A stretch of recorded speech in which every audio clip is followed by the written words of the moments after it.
Scary Recaps presents Under the Bed from 2012. Beware of spoilers. We start this movie off with a young man named Neil coming home after living in Florida with his aunt for some time.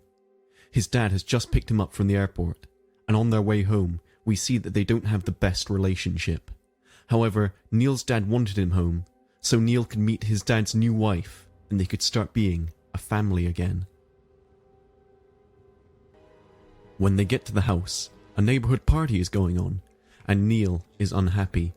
He immediately meets his father's new wife, Angela, who is super excited to see him. Still, Neil isn't very enthusiastic about meeting her. Neil starts to go towards the house, and from his expression, posture, and slow walk, he obviously feels some trepidation. It is almost as if he's waiting for something terrible to happen. He looks around the house and sees that it's different than before. Before Neil was sent to live with his aunt, there was a fire at the home which caused his mother's death, and some people think that Neil was responsible for that fire. Neil goes upstairs to his old room and sees that most of his things have been boxed up. He starts to look in the boxes, but his brother pops out from behind one of the boxes. "You're not Neil," his brother says to him. Neil tells him that he is real, but Paulie asks him to prove it. Neil proves it by showing him an old pack of cigarettes. His brother believes him and immediately envelops him in a hug. Paulie says, "It pretended to be you so many times." Their father abruptly walks in and gets mad at Paulie for going through the boxes in the room. He starts yelling at him, but Angela comes up and calms their father down. She gives him some money and tells them to get out of the house for a bit and be back for dinner by 6. Neil and Paulie get their bicycles and ride through town. Paulie asks how Florida was. Neil says that his aunt homeschooled him. He had to go to therapy, but he didn't like it because a lot of it was sitting around and listening to how crazy he was.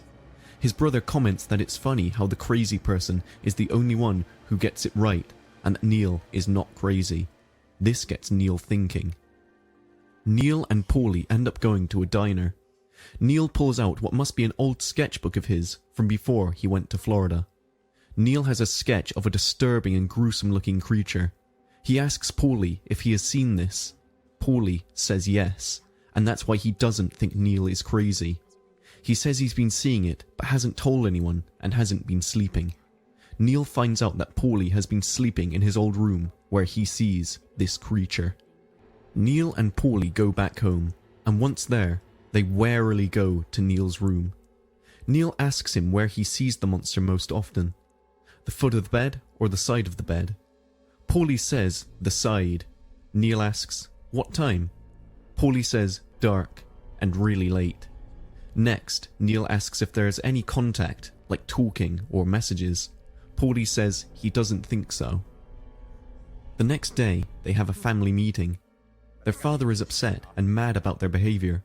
Paulie's screaming in school because of a daytime nightmare, the boys not eating, not sleeping, staring off into space, Neil's weird sketches. He wants them to be a normal family. "We used to be normal. Do you remember that?" Their dad comes up with the solution of them not going to school for a week to get their act together. He tells Neil to grow up and become a man. Neil gets upset about his father's comments and they argue. Out of anger and what he seems to think is a good idea, their father locks them in Neil's room for the night. Neil and Paulie are weary and scared to be in the room. Neil suggests trying something and asks Paulie to turn off the light. Neil starts walking towards the bed. They begin hearing snarls and whispers. Neil thinks that if they don't make any noise, it won't know that they're there. Paulie says that it doesn't know they're there if they don't move or make any sounds. Paulie then shows Neil how he goes to sleep at night. He takes a running leap to the bed to avoid getting anywhere near the bottom of the bed. Neil decides to stay on the dresser. Sometime later, mist starts coming out from under the bed, making it impossible to see. Neil wakes up when he hears noises and wakes up Paulie. The furniture starts shaking, the bed is upright and slamming into the walls. Objects are floating in the air. Suddenly, silence. Everything stops. It's quiet. Too quiet. The room door crashes open and their father bursts into the room. He looks horrifying with a manic look on his face and slime all over him. He grabs Paulie by the neck and holds him down on the floor. Neil tries to fight him off Paulie and their father has to let him go. The monster under the bed reaches out an arm and grabs Paulie's neck, leaving a deep gash. But the room door bursts open once again and their actual dad walks in. Everything stops. Completely normal. The monster isn't there anymore. There's no more mist. All the furniture and objects are where they're supposed to be. It's like nothing happened. Their dad and Angela try getting the truth from the brothers about how Paulie got the cut on his neck. They don't tell them anything. Neil asks if it hurt when the monster grabbed him. Paulie said it felt cold and numb, like he was falling asleep. That day, Paulie asks Neil if their father had told them about their mother's grave. Neil says their dad sent him a picture. Paulie says she's not there. He shows Neil the urn where her ashes are. Neil is surprised because his father never told him that his mother was cremated. Neil tells Paulie about the fire that their mother died in. He says that he asked her to stay with him in his room that night so that she could see what was under the bed. She died because she believed Neil. She died protecting them. The brothers are tired of the creature terrifying them. Neil wants to kill the monster. He thinks that it's scared of them because it wouldn't be afraid of anything if it couldn't die. Neil says that they are something the monster hasn't ever dealt with before. Brothers. The brothers make weapons out of tools to fight the monster. Since the monster doesn't like light, they make a weapon out of flashlights. Neil tells Paulie that he used to sleep anywhere he could except for beds before he left, because that's the only place it could get them. So it's bound to beds. Neil has a theory of why that is. Beds are where people sleep the most and shed dead skin cells while sleeping, so your bed is full of dead skin. Neil thinks it starts feeding on your dead flesh until only that's not good enough anymore. It needs more.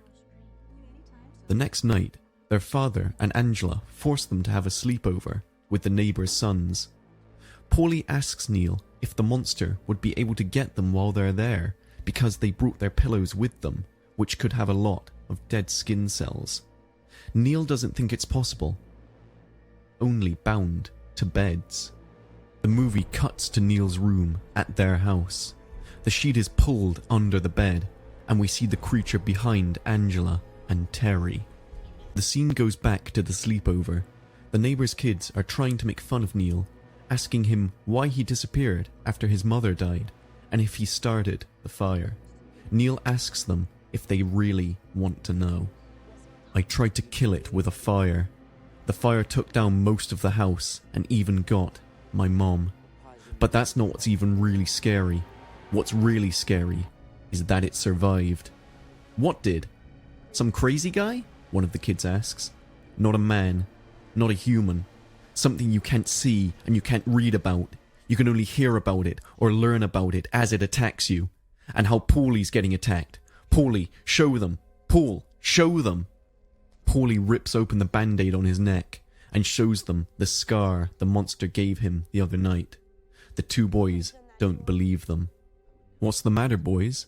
You afraid of what might be living right next to you? Paul, what did you say you felt like when that thing grabbed you? He said it felt icy, cold, and numb, like a dead arm grasping at you. You feel your body start to fall asleep. That's how it likes its food. Immobile, but still alive. It attacks you while you sleep. If you move, make a sound, and get too close, it's too late for you. Suddenly, there's mist all over the floor. The other boys start getting scared. They all get up. Neil tells them not to move, not to make a sound. Suddenly, the monster is there, tall, bloody, deformed, and horrifying. The neighbor's son is attacked. It twists the boy's neck and kills him. Blood. There's blood everywhere. Paulie and Neil run to their house and write to their father and Angela. The monster shows up right there. It gets to their father. "Run!" he screams. It burns him, mutilates his body, and kills him. The brothers and Angela run upstairs. Neil grabs the weapon they had built. They try to get out of the house. Just when they're about to leave, the monster uses a rope and drags Paulie through the house and under the bed. Angela and Neil try to grab him, but they fail. Neil tells Angela he has to go under the bed to get Paulie. They get a rope. Neil attaches it to himself, and Angela holds onto it while Neil goes under the bed. Darkness and flying embers everywhere. "Paulie!" Neil calls for him, trying to find him. When Neil does find him, Paulie is in a gooey cocoon of dead skin cells. Paulie is crying, terrified. They try to leave quickly, but the monster is right behind them. Neil tells Paulie to grab the rope and climb up to Angela. They both make it to the rope and out from under the bed, just as the monster is about to catch them. They're all scared, but they need to get out of the house. But the monster follows them out. It starts trying to hurt Neil. Neil grabs the saw from the garage and starts to fight with it, but the creature knocks him over into some boxes. The urn with their mother's ashes falls over. When the monster tries to reach for Neil, the ashes burn the monster. Seeing this, Neil grabs the urn and pours all of their mother's ashes over the monster. In the end, it was their mother that saved them.